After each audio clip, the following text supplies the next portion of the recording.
এই আলোচনা করে আমাদের শোনালেন। প্রিয় নবী হাদিসের মাধ্যমে শোনালেন, শুনে তিনি আমাদের বুঝাচ্ছেন ওই শয়তান কিন্তু চ্যালেঞ্জ ঘোষণা করে বসে নাই, সে তার কাজ চালাচ্ছে। ঈমান নিয়ে মরতে চাইলে তোমাদেরকে সাবধান হওয়া দরকার আছে না নাই? আবার প্রিয় ভাইরা আবার শুনুন, ঈমান নিয়ে যারা মরতে চান তারা তিনটি কাজ করবেন না। যারা তিনটি কাজ করে তাদের ঈমান শেষ হয়ে যায়, তারা বেঈমান হয়ে যায়। আর যারা বেঈমান হয় তাদের নামাজ রোজা হজ যাকাতের কোনো দাম আর নাই।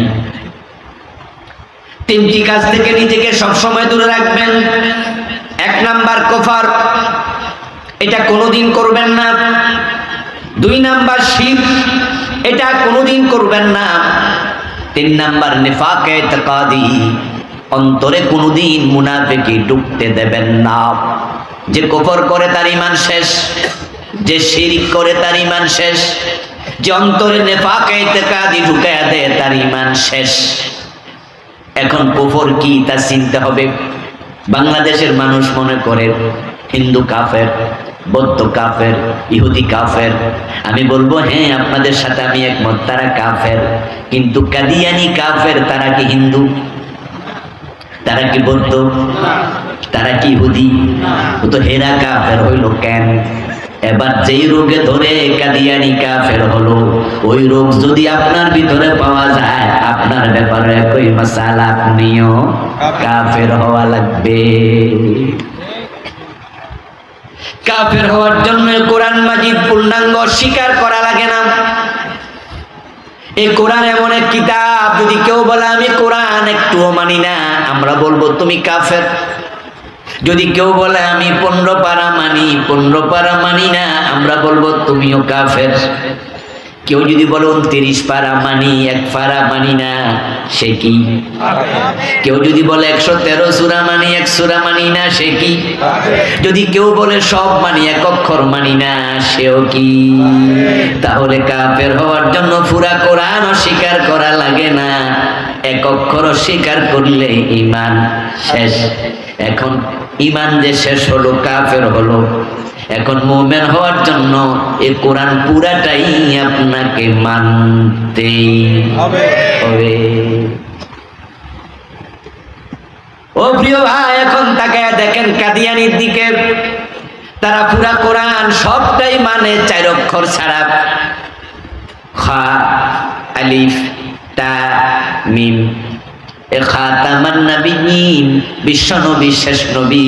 কাদিয়ানিরা এটাই। তারা বলে গোলাম আহমদ কাদিয়ানো নবী, বলেন নাউজুবিল্লাহ। আল্লাহ তাআলা 1400 বছর আগে বললেন নবী মুহাম্মদ শেষ নবী। কাদিয়ানি নামাজ পড়ে, রোজা রাখে, হজ করে, যাকাত দেয়, টুপি আছে, দাড়ি আছে, পাজামা আছে, পাঞ্জাবি আছে, মেসওয়াক আছে, পাগড়ি আছে, সব এজ লাইক এজ ইউ, আপনার মতোই সব। কিন্তু তাদের অন্তরে একটা ঝামেলা। আপনার অন্তরে আছে মুহাম্মদ শেষ নবী, তাদের অন্তরে আছে না গোলাম আহমদ কাদিয়ানো নবী। অন্তরের এই সামান্য বিচ্ছুতির কারণে তামাম দুনিয়ার সব হক্কানি আলেমের ফতোয়া কাদিয়ানি কাফের। আল্লাহর একটি বিধান মানে নাই, তাই কাদিয়ানির ঈমান শেষ। এবার একটু বলুন তো, ইবলিস শয়তান মুমিন না কাফের? সবাই বলুন দয়া করে, ইবলিস শয়তানের ব্যাপারে ফতোয়া কি, সে মুমিন না কাফের? ফতোয়া দিয়েছেন কে? আবা ওয়াস্তাকবারা ওয়া কানা মিনাল কাফিরিন। প্রিয় ভাইরা, এবার বলুন তো, ইবলিস আল্লাহর কয়টা আইন মানে নাই? কয়টা? কাদিয়ানি মানে না কয়টা বিধান? একটা। আচ্ছা, এবার আপনাদের কি খবর? আসুন এখানে একটু আত্মসমালোচনা করতে হবে। আল কাইয়িসু মান দানা নাফসা ওয়া আমিলা লিমা বাদাল মাউত। অন্যকে কাফের বলে মজা নিয়েন না, নিজের খোঁজ রাখেন। কাদিয়ানি একটা বিধান মানলো না, শয়তান একটা মানলো না, তার ঈমান শেষ। এবার বলুন তো, জোরে জোরে হাত কাটো, এমন বিধান কোরআনে আছে কিনা? 52 বছরে বাংলাদেশে কয়দিন মানছেন? জেনা করলে অবিবাহিত লোক 100 বেত লাগাতে হবে, সূরা নূরের মাঝে আছে না নাই? আয-যানিয়াতু ওয়াজ-যানী ফাজলিদু কুল্লা ওয়াহিদিন মিনহুমা মিআতা জালদা। বিবাহিত লোক জেনা করলে পাথর মারো, এমন বিধান হাদিসে আছে না নাই? বাংলাদেশে 100 বেত লাগাইছেন কয়বার? পাথর মারছেন কয়জন রে? কাদিয়ানি 4 অক্ষর মানে না, কাফের। অথচ কোরআনে আছে লাহুল খালকু ওয়াল আমরু, সাবধান, সৃষ্টি যার, আইন চলবে শুধুই তার। এই আয়াতে কারিমার অংশে অক্ষর আছে 15টা, কাদিয়ানি মানে না 7টা। সাবধান, সৃষ্টি যার, আইন চলবে শুধুই তার।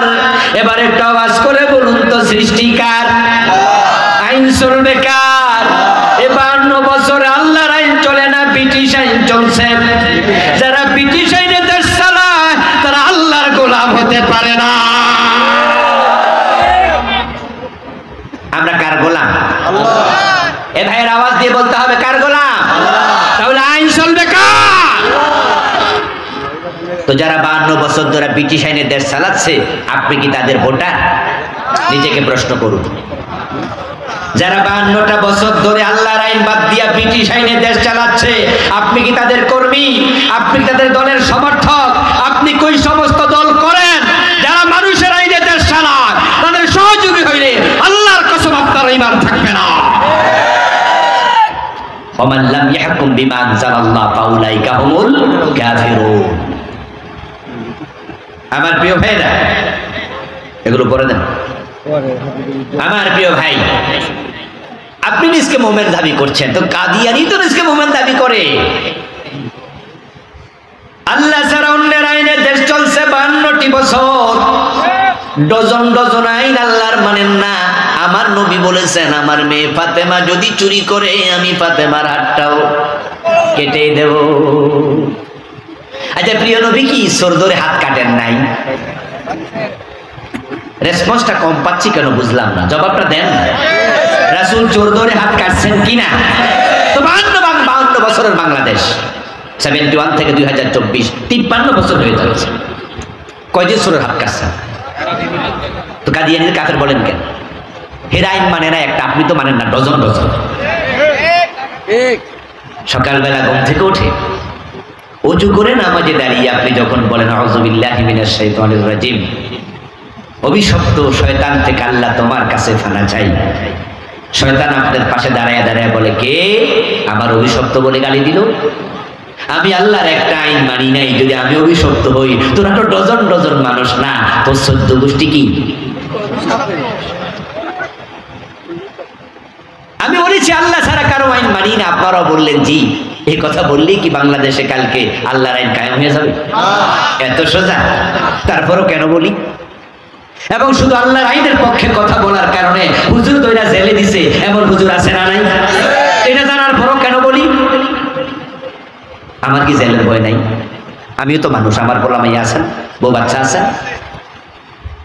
আল্লাহর আইনের কথা বলার কারণে আলেম ধরে জেলে দেয়, এবং আল্লাহর আইন বললে কালকে কায়েম হবে না এটাও জানি। তারপর একটা কারণে বলি, এই দেশে আল্লাহর আইন কায়েম হলো কি হলো না ওইটা আমার দেখা দরকার নাই, কিন্তু আমি কাফের বেঈমান হয়ে মরতে চাই না। মৃত্যু পর্যন্ত বলে যাব আল্লাহ ছাড়া কারো আইন মানি না।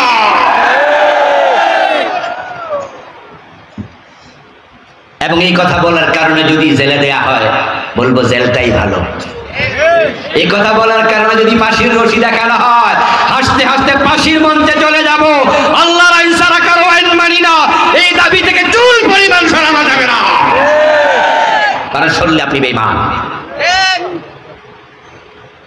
আমার বন্ধু, কুফরি এখন অ্যাভেলেবেল।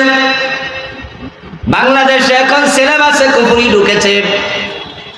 এখন আপনি স্কুলে বাচ্চা পাঠাবেন, এমনও হতে পারে শুধু বই পড়ার কারণে বাচ্চাটা কাফের হয়ে যাবে। ওই যে কিয়ামতের আগে প্রিয় নবী বলেছেন না, অন্ধকার রাত সূর্য ডুবলে যেমন আধার আসে, কিয়ামতের আগে চারিদিক থেকে কুফরি আসবে। যদিও কুফরি নিয়ে আমি একটি বই লিখেছি, আমার লেখা মোট 7টা বই আছে আলহামদুলিল্লাহ। তার মাঝে এইটার নাম দিছি আমি ঈমান, কুফর ও নিফাক। এই বইটা আমি বাংলাদেশে চলমান 56টি কুফর লিখছি। কাফের হওয়ার জন্য কয়টা লাগে? হ্যাঁ, মাশাআল্লাহ, ওয়াজ তাহলে বুঝে আসছে। একটা করলে কাফের। আর বাংলাদেশে চলমান 56টা লিখছি। কিন্তু নতুন নতুন যে কুফরি গত বছর থেকে ঢুকতেছে এগুলো আমি বইতে লিখিনি, কারণ তখন এগুলো আসে না।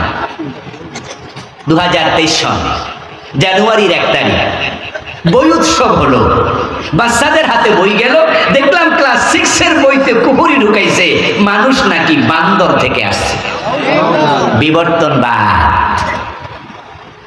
এই কুফরিটা বাংলাদেশে আগে এতটা চলমান ছিল না। ইউনিভার্সিটি লেভেলে এটা ডারউইনের মতবাদ আমরা পড়েছি, ওগুলা নিয়ে আমরা মাথা ঘামাইনি। হিন্দুরা বলে দুর্গা তাদের মা, এ নিয়ে আমরা মাথা ঘামাই না, তাদের ব্যাপার। খ্রিস্টানরা বলে ঈসা আলাইহিস সালাম আল্লাহর ছেলে, মাথা ঘামাই না, এটা তাদের ব্যাপার। ডারউইন বলেছে মানুষের প্রথম ব্যক্তি বান্দর ছিল, বান্দর থেকে নাকি মানুষ। আল্লামা সাইদি রাহিমাহুল্লাহ একটি আলোচনায় বলেছিলেন যে মানুষ বান্দর ছিল, ডারউইন এটা পাইলো কেমনে? কই গবেষণা করে দেখছে। গবেষণা করার সময় উনি কয় কি পরিমাণ গাঁজা খাইছে আল্লাহই জানে, হয়তো ওটার মেয়ে আদোয়া ছিল না। কারণ যে ব্যক্তি গাঁজা খায় না, মাথা ঠিক থাকে, সে কেমনে বলে যে মানুষের প্রথম ব্যক্তি বান্দর ছিল? বান্দর গাছে গাছে লাফালাফি করতে করতে নাকি লেজ পড়ে গেছে, তারপরে কোনো একদিন হেসকা দিয়া টান মারসার বেড়া হইয়া সে মানুষের রূপ নিয়েছে। পাগল কাকে বলে? ডারউইন বলেছে এটা তার ব্যাপার, আমরা মাথা ঘামাই না। কিন্তু ক্লাস 6 এর বইতে যখন এটা ঢুকাইয়া দিল, চুপ থাকা আর যায় না। কারণ যারা বিশ্বাস করবে